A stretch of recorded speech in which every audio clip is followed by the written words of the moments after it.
G'day guys, welcome back to my channel. My name is Wildkard. Thank you for watching the Wildkard Rugby Show. Like, comment, and subscribe. And yes, this is Super Rugby Review. This is the battle for the top of the table for the minor premiership in a proxy warfare between the Blues and the Hurricanes. Now, Hurricanes already won their game earlier today, securing that crucial bonus point, putting them on the top of the ladder, and the Blues needed to beat the Chiefs with a similar bonus point win to regain their top of the spot. And boy, this was insane. This game was absolutely insane. Now, I want to go back a little bit of the story. You know, this game exemplifies everything great, everything awesome about New Zealand rugby. And thinking back in 2022, the Melbourne Rebels, I know, we're going to talk about the Rebels for 1 second. The Melbourne Rebels had an opportunity to eliminate the Highlanders out of the top 8 and giving the Western Force their first ever top 8 finish in their existence in Super Rugby. And you know what the Rebels did when the clock went red? They just ended the game as quickly as they could to go home with their win. Yeah, they didn't even try. Didn't even try to knock out the Highlanders for the Western Force. Just utter disgrace. And this is the difference between Australian rugby and New Zealand rugby. The Chiefs had nothing to gain. They literally had nothing to gain in this game. Only thing they could do is to deny the Blues the bonus point. And boy, they went for it like their lives depended on it. Okay? If you told me the Chiefs were trying to win the game and the score was much closer, I would have believed you. But there was nothing in it for the Chiefs. Absolutely zilch. It would not have mattered if they just gave it up on the game, went home with a loss, bonus point, no bonus point, does not matter to them. But they had the professional integrity, they had the passion and pride in the sport, they had the integrity to give them everything they have for the fans watching at home. Something that a lot of the Australian teams do not seem to understand. And they put in 110% for nobody that is on the field. They did it for the fans. They did it for everybody watching at home. They did it because they believed it is their professional duty to try their best to deny the bonus point for the Blues. And they did it. In the final minute, you thought these guys has won the game. You thought the Blues has lost the game. But they did it. They denied the bonus point on the 80th minute after numerous attempts. And the Blues held the try lines again and again and again. And just through an absolute amazing gameplay. Beautiful kick behind. Putting Dalton Papali'i in goal. 5-meter scrum. Crash ball. Try time. Beautiful. Beautiful. And that is why I respect New Zealand rugby. That is why the All Blacks has respect all around the world. Because the players respect themselves and they respect the fans who pay their money to watch this game. And they gave the fans every penny that they pay for. Despite there's nothing in it for the team. Nothing in it for the players. Nothing in it for the team. Complete waste of energy for them. But they did it for everybody that's watching. So really, I'm just grateful. I'm grateful to be watching this game. And obviously, I'm a Hurricanes fan. Grateful for the minor premiership. So, yeah. And, you know, this is also a battle for the black jerseys as well. And you can tell, none of these players, everybody wanted to put their hand up for an opportunity with the All Blacks. And it is a pride. It is a tradition. It is a heritage. You know, you got to do your part to get the black jersey. You got to do your part to make sure the people that are ahead of you receives the black jersey, all right, at the best conditions they could possibly be coming out of Super Rugby. And that is just something that's very, very special in the world of rugby. And yeah, and you know, this game, the Blues was very dominant. They had, again, pretty much the same game plan. A lot of forwards belting into the defensive lines. There was a little bit of interesting kicking game for the Blues. Quite a number of crossfield kicks and little kicks behind that didn't really yield too much of a result. But they tried. They really tried to, you know, shuffle things up a little bit.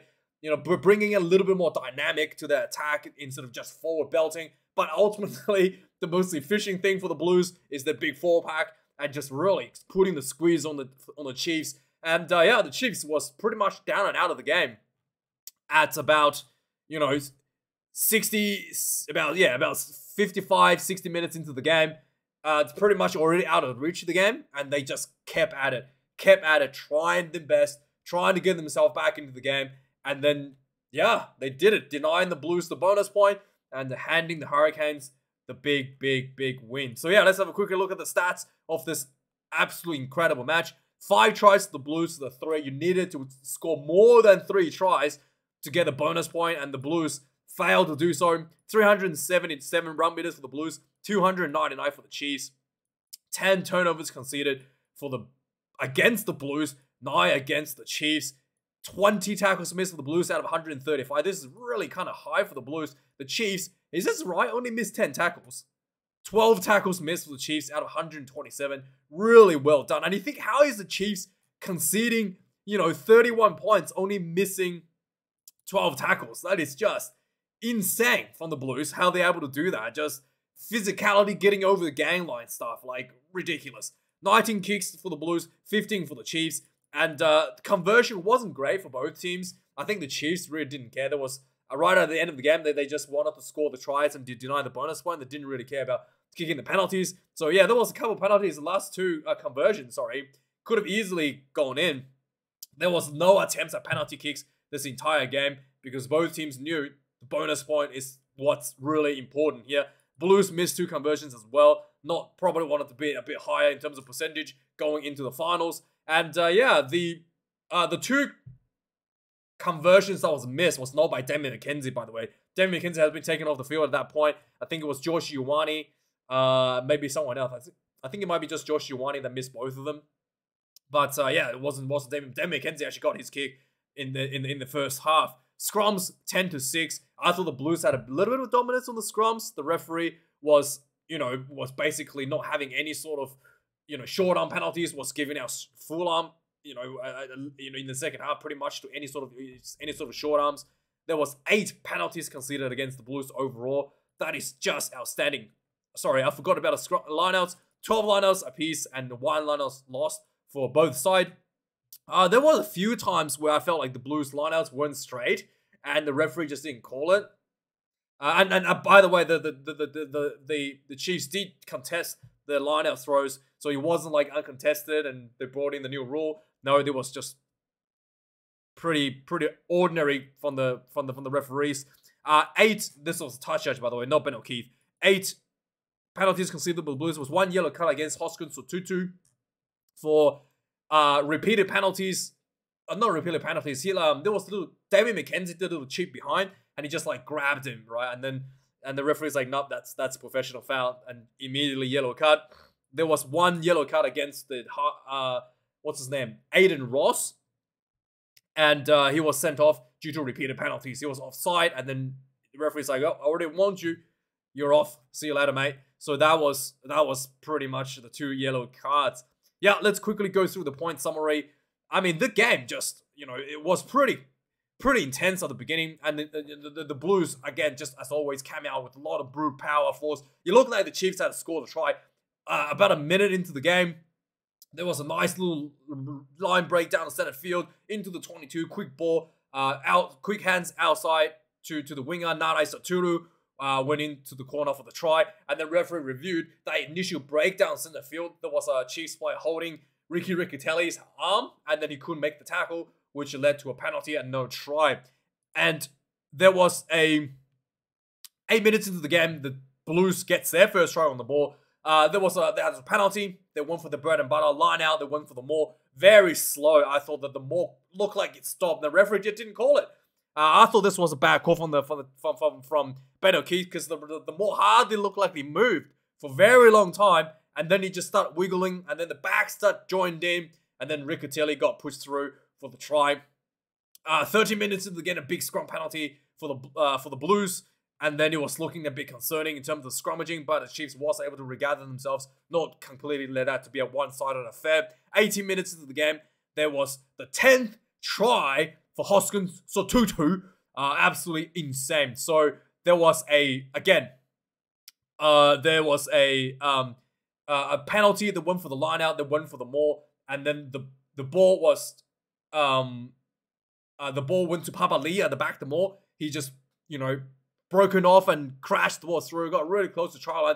Hoskins was 2-2 followed up. Got the crash ball. Try time. Sorry, pick and go. Try time. 12 points to nil for the Blues. Just bang, bang. Super quick stuff. And then 35 minutes, the Chiefs was building some pressure. D-Mac, little chip behind. Got grab us for 2-2 for the follow-up. Yellow cast was 2-2. And that was a really... oh, sorry, I missed out. Aiden Ross also got a yellow card 17 minutes into the game. Like I said, for repeated penalties. And so just before halftime, the Chiefs really needed to get themselves back onto the board. And they worked really hard, building phases into the Blues 22. And they went for the line out, they went for the maul. That didn't work. And then eventually just pick and go.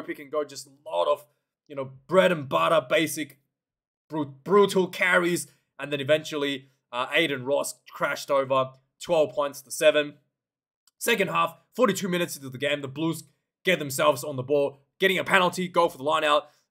They just build and build and build, and it looked like Mark Talea actually knocked on in this try, but the TMO said there was no clear, obvious footage, but it looked like he lost the ball, so couldn't overrule the on-field decision, I guess. That was pretty bad, but it doesn't matter. 19 points to 7.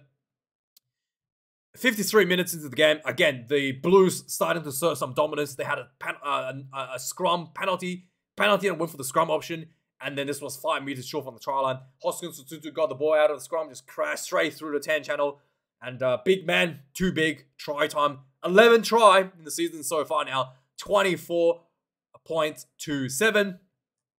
And finally, on the 63 minutes into the game, the Blues kept on building pressure. Eventually, they got pretty close to try line. Akia Ioane is this time pick and go, dunks the ball over with reaching out, dunks the ball over, try time, and that was 33 points to 7 with less than 20 minutes left. And you think that pretty much every other team in the world would have just been like, whatever, let's go home. The Chiefs needed to score 2 tries to just deny the bonus point. And guess what?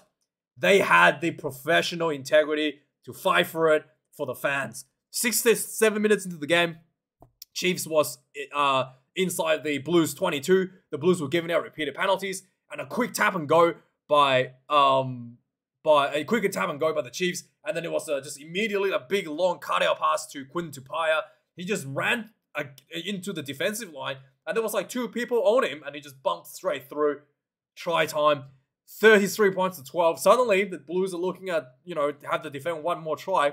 And then for the last about, 13 minutes or so, the Blues were just on the defense. The Chiefs trying to get out of the Blues are trying to exit out of their own 22. And the Chiefs just keeps getting themselves back in. And then eventually, there was a nice little kick behind by the guy named Sykes. I think that's his name. Let me just get his name up. There was like a nice little kick behind by, what was his name?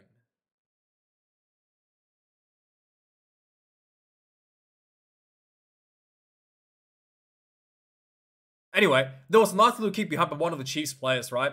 And then the ball was like bouncing just outside the goal line. Dalton Papali'i got there and he jumped onto the ball, and then the Chiefs player just pushed him into the goal area. 5-meter scrum.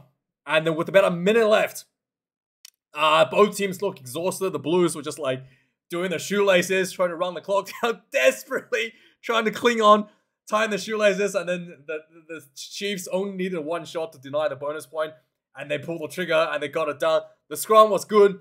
The ball came out, quick hands outside, and what's his name? Josh Ioane, wide and full speed onto the ball. Punches straight through, and try time.